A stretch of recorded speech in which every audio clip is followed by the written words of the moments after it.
So, sorry about that technical difficulty. The question that we had left off on is kind of how Paul thinks through a good idea versus one that maybe I want to pass on that.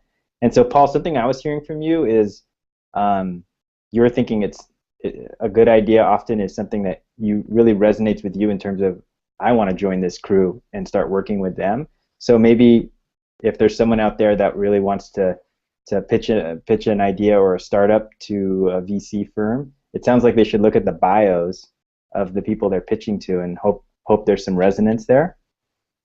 Yeah, for sure. I mean, you would like an investor that wants the world to have your creation as almost as badly as you do. You want them to be part of that team that's dying to get that out in the world. Got it. And so, how about like almost like a quick couple-minute toolkit here? If there's a group of students or a student out there that wants, it's like, you know what, I want to do this. So one, how do they even get in front of a VC firm? Well, I mean, getting an advisor is a great place to start. Okay. So, finding somebody that knows something about your space or the space that you're interested in and are going for. But folks that have been working around Silicon Valley for a while often will already have their own contacts in Rolodex, and rather than researching 150 venture capitalists, I can tell you, hey, I know this person and I think they're going to be excited about you. You have a marketing tech idea. Rebecca Lynn over at Canvas was a product person at Procter & Gamble, and she's a crazy great marketer. She's probably going to be passionate about it, right? So, as a for instance. John Lilly over at Greylock is rock solid tech. Rich Wong is an ex-marketer too over at Excel, right? So if you get the right advisor on board, they'll be able to just rattle off some ideas for places for you to start, and they may likely be able to introduce you as well and get you started on introductions. If that isn't an option, it's also possible to approach the usual suspects on the quantitative side. So like 500 startups is a great place to get started, so that you can get that advisor network. They have built-in advisors in their program, and so when you come on board, they'll help connect you to a good mentor for your space because they're already baked into their program. And there are other programs like that, and some that are self-directed where maybe you don't have to get an investment. But Techstars, Automatic Advisor Network.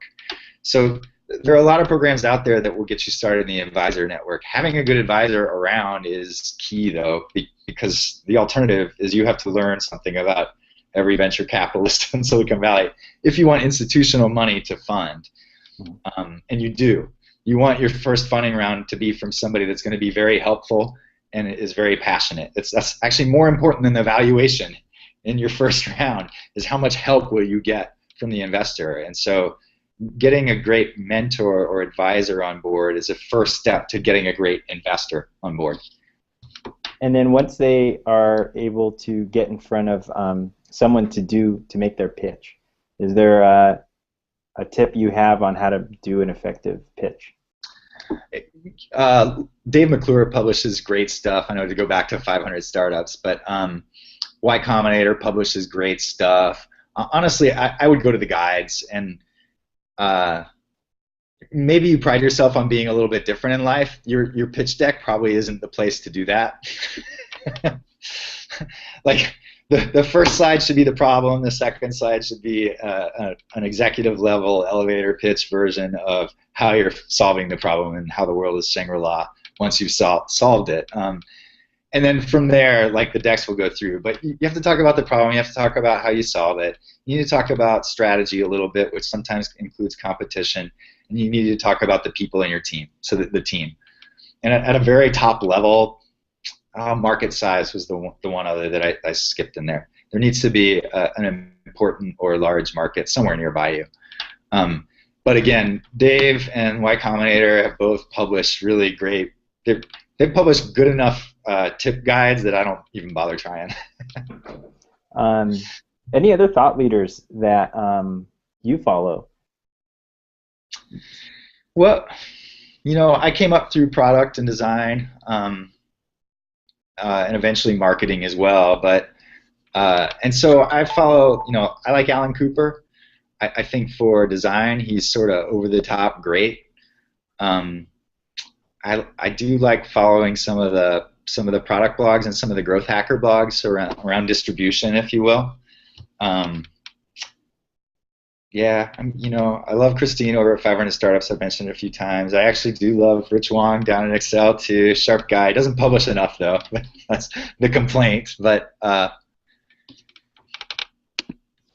and then I read a lot of books myself also, and books sort of all over the product marketing and distribution space. Alan Cooper's book is great for usability.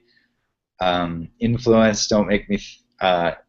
Influence the Psychology of Persuasion is Robert Cialdini's sales book, and it's a classic, but it's still great, and I love it. There's some great stuff out there on habit forming design that I've read, and Near IO pumps out real-time blog stuff on habit forming design that's very, very, very good. Again, so good I don't even bother trying to describe it. I don't have to. He's done a better job than I ever could. Cool. Last two questions for you. One, know you a little bit, Paul, and I know you recently had a little girl. So, what are your thoughts on kind of when to jump into family life as you kind of balance a career in tech? I mean, maybe a lot of our audience is kind of like maybe not quite thinking about family, but it might be something they want to do one day. How do you map that? I mean, there's a side that says it doesn't matter, like whenever you're ready, you're ready. And there's a side that says if you're fortunate enough to meet somebody that you want to make a kid with, you shouldn't let timing with tech dictate when that happens. You should roll with it. I know people that have been hardcore on every side of this. I know people that have said they won't have kids because they just want to focus on tech and startup, and that's pretty hardcore. I can't remember who it was. There's a famous person I'm going to quote, and I should be able to credit them. But I can't remember who. I'll find it as soon as we get off. But if your life is career, family, friends, and money, then really successful entrepreneurs eliminate one of those. Successful entrepreneurs eliminate one of those things, and really successful entrepreneurs eliminate two of them. That's sort of the saying, right?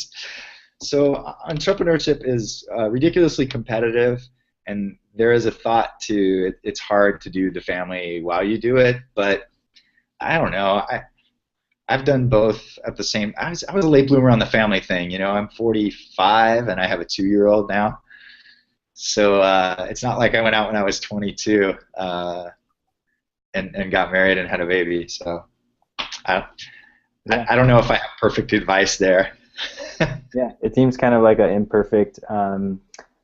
There's no probably perfect way to do it. So honestly, I think if you're lucky enough to meet the person you want to spend your life with, and you guys want to make a kid, then I'm all for it. You'll never be ready for it. It's more work than you can imagine.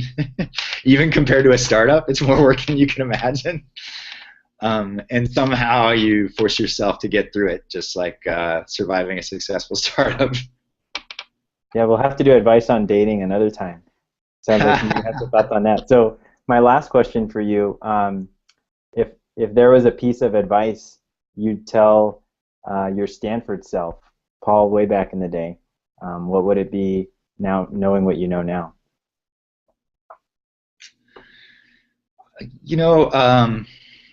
I did a couple rounds at big companies. Even after Boeing, Washington Mutual and Havana were both pretty good-sized companies, and I think I was a little scarred from the 1.0 bubble pop experience, which was it was traumatic, and I think I felt the startup space to be a riskier place than it actually is. Well, it's true. Your startup can disappear tomorrow. All that means is you need to always be in a position where you could go without a salary for a few months. Because there's always another startup, and especially if you're sort of hardcore on the tech side, you can always find another startup, and I think almost through any economy if you're really hardcore on the tech side. And so I think I went a little bit conservative and slowed down my career trajectory for a little while when I really didn't need to. I could have just stayed startup, and recognized that, yes, there's a risk that you won't have a salary tomorrow. It won't last forever. Like so have 3 or 6 months pad somewhere packed away. Keep your personal burn low again, and then I could have been more aggressive, but that was me. Cool. Thanks a lot, Paul.